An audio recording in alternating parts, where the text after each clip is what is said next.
Hello, my friends, families, and colleagues. My friend, brother in arms, Mark, sent me an article. And I know how his mind works. Obviously, he wanted me to use it in my work of disclosing the truth and destroying the science of medicine, or as I call it, the science of medicine. Now, this article states, 1 million of women in the US suffer from this menstrual disorder. Why don't we know more about it? And what is the disorder?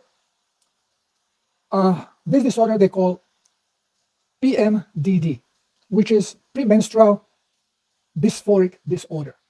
Well, this is something new for me. I know PMS, but PMDD.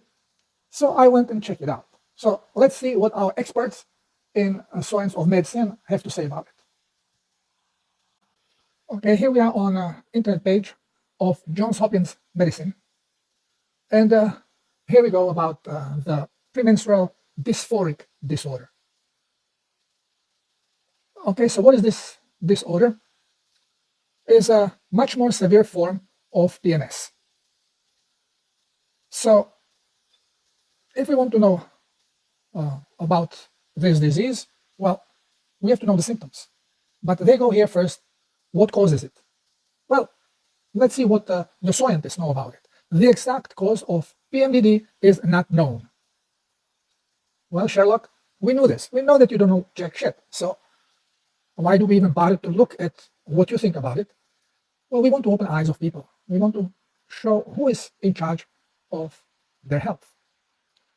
Well, who is in a risk of premenstrual dysphoric dysfunction? I don't even want to say this word. This is so stupid. So anyone can develop PMDD, but the following people, not women, people, may be at an increased risk. Now tell me, which people do menstruate and can have a premenstrual dysphoric disorder?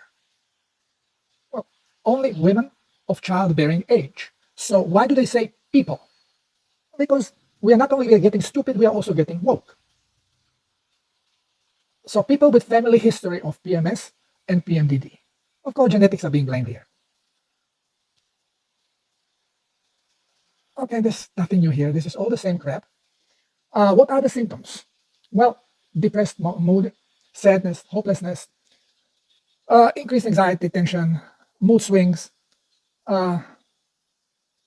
frequent sudden tearfulness, increased irritability and anger, decreased interest in normal activities and also in sexual activities, concentration problem, fatigue, lethargy, loss of energy, changes in appetite, changes in sleeping patterns, feeling being overwhelmed. Now, how is PMDD diagnosed? Well, over the course of a year, you have to exhibit 5 or more symptoms of those being mentioned. And those are just few being mentioned. If you go into PMS, there will be more symptoms mentioned. And those symptoms are all related to symptoms of toxic blood. Now, how is PMDD treated? Well, how can you treat something that you don't understand? Well, changes in diet, increased protein and carbohydrates, and decreased sugar. So, Mr. Morons, how are you going to decrease sugars if you are increasing carbohydrates? Anybody with a little bit of brain left that can answer this? Regular exercise, stress management, vitamin supplementation, yeah, of course, calcium, magnesium, yeah, you got to supplement, that's the fault. Anti-inflammatory medicines, why? Because you have pain, because of inflammation. Birth control pills, oh yeah, definitely. Blame hormones on it, fiddle with hormones. Key points about PMDD. PMDD is much more severe from premenstrual symptoms. So what it is, premenstrual problems that some women experience.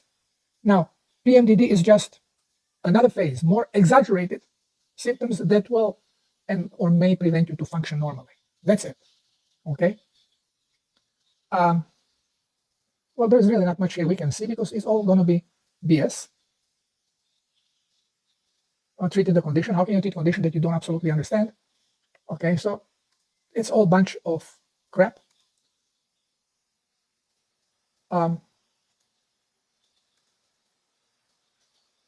So here,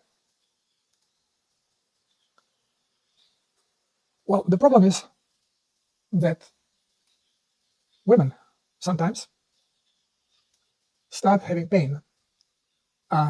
Discomfort could be also related to bloating.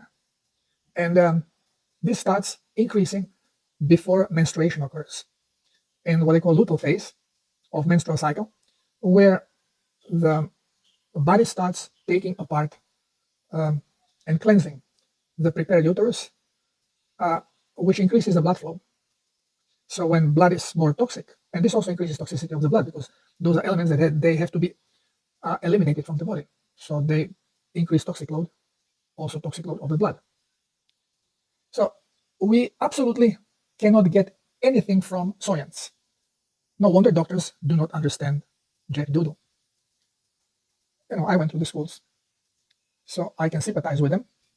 And this is why I made these videos, to awake them. Instead of focusing on soyance, let's go straight to science. Now, what are the symptoms of PMS, for example? Cramps, tender breast, painful to touch sometimes getting cystic, ovaries getting cystic, inflammations occurring that increase the sensitivity and bring the pain. And the other set of symptoms, which are going to be the irritability, the brain fog, even the problem with clear vision, headaches, muscle pain, joint pain. Well, those are all symptoms of toxic blood. So what is happening here? Normally, the women, not people, but women of childbearing age, which means women that menstruate, they go through cycles because the uterus and breast are regularly, monthly, being prepared for sustaining a new life, creating new life. For this reason, the uterus is gaining another layer where the fertile egg will embed itself so that it can create fetus, start growing. The breasts are also being cleansed and prepared for milk production. All this requires a faster blood flow. So more blood is going to go through these organs. Now, if the egg was not fertilized, then there is no more reason for this process to continue. So the dismantling process starts, which we call the luteal phase, where now everything that was prepared for bringing new life has to be taken apart. This adds to the toxicity of the body and of the blood, and symptoms which already were existing now get stronger. It is not that woman was perfectly happy and everything was great, and then all of a sudden she goes in depression and hates everybody and is in pain. That never happens like this. The women already are depressed. The women already are suffering from symptoms of toxic blood. But they could be not as exaggerated.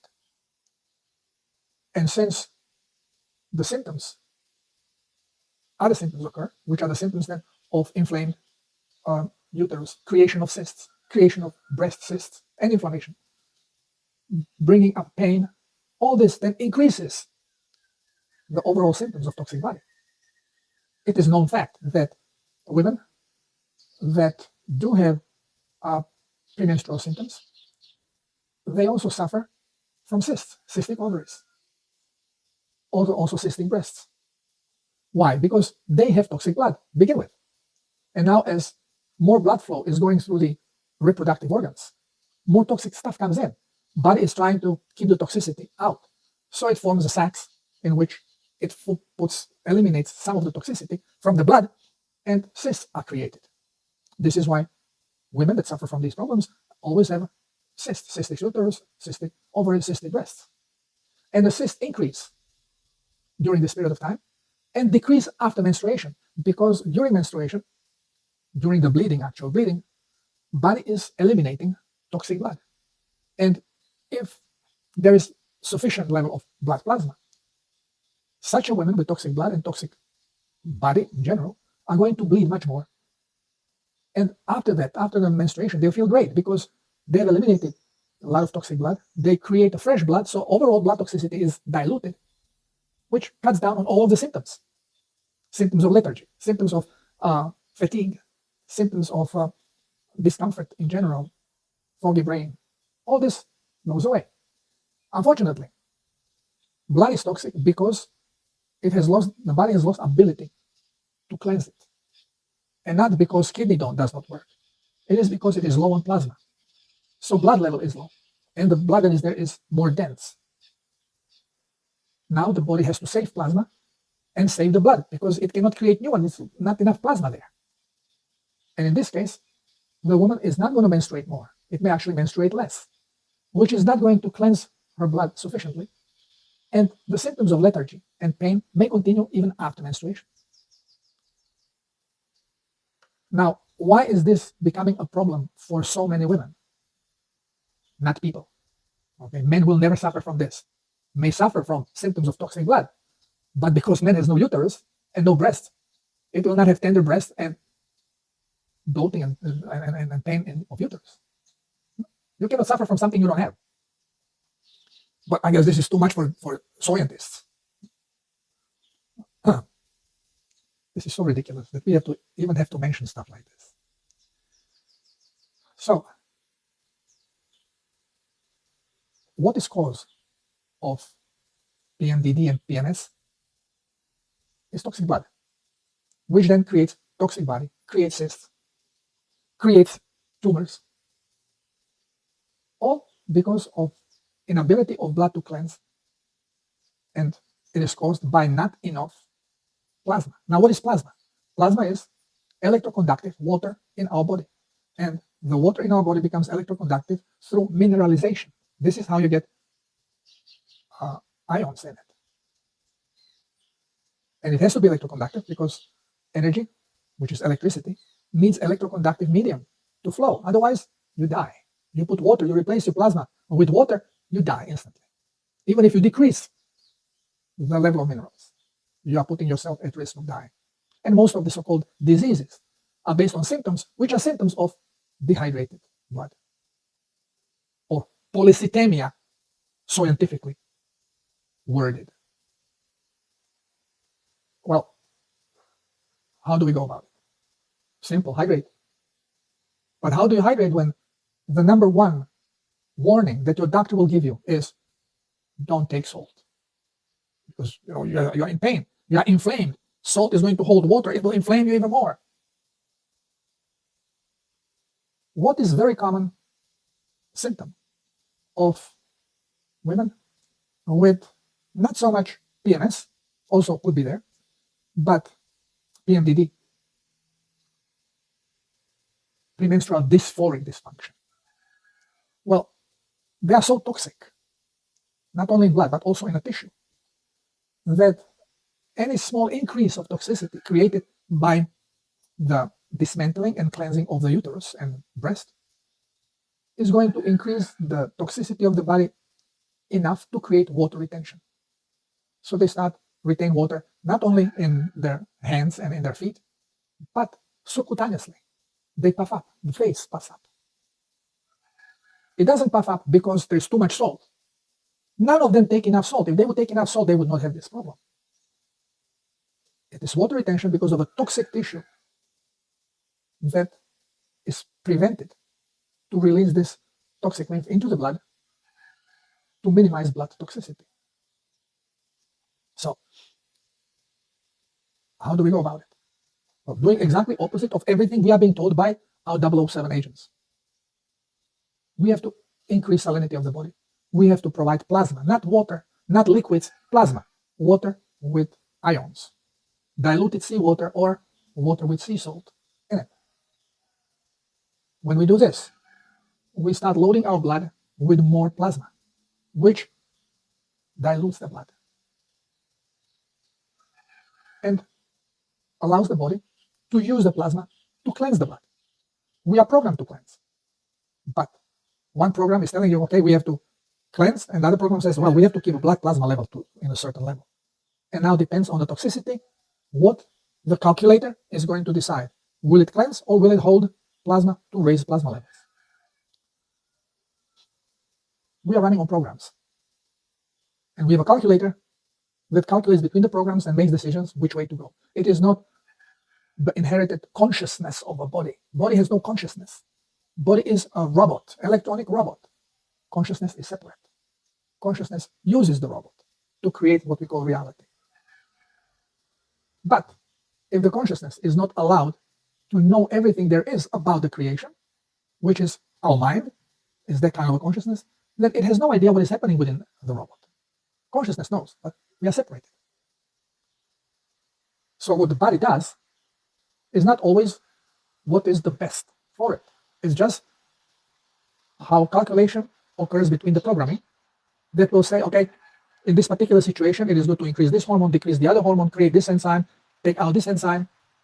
And this is how the body calculates between the programs what would be the best solution for a particular state of the body. If we employ consciousness now and then, we can heal the body instantly. The only problem is that we have no clue how to get to our consciousness. We think, oh, we can see, we exist, so we are conscious of our existence. Yeah, this is the mind consciousness. But we have to get in touch with our heart consciousness, with creative consciousness, which we call God or Creator, or Allah, or whatever name you want to give. It's consciousness. Jungle rain, the noise that you see, that you hear. So, women that suffer from PMS, let's forget about this premenstrual dysphoric dysfunction. This is PMS on steroids. When PMS is so strong that it makes you dysfunction, they just keep creating more and more names, creating more and more diseases, when actually no disease exists. It's just the various stages of toxicity of the body: blood, tissue, organs, cells. And even the electromagnetic field around the body could be toxic.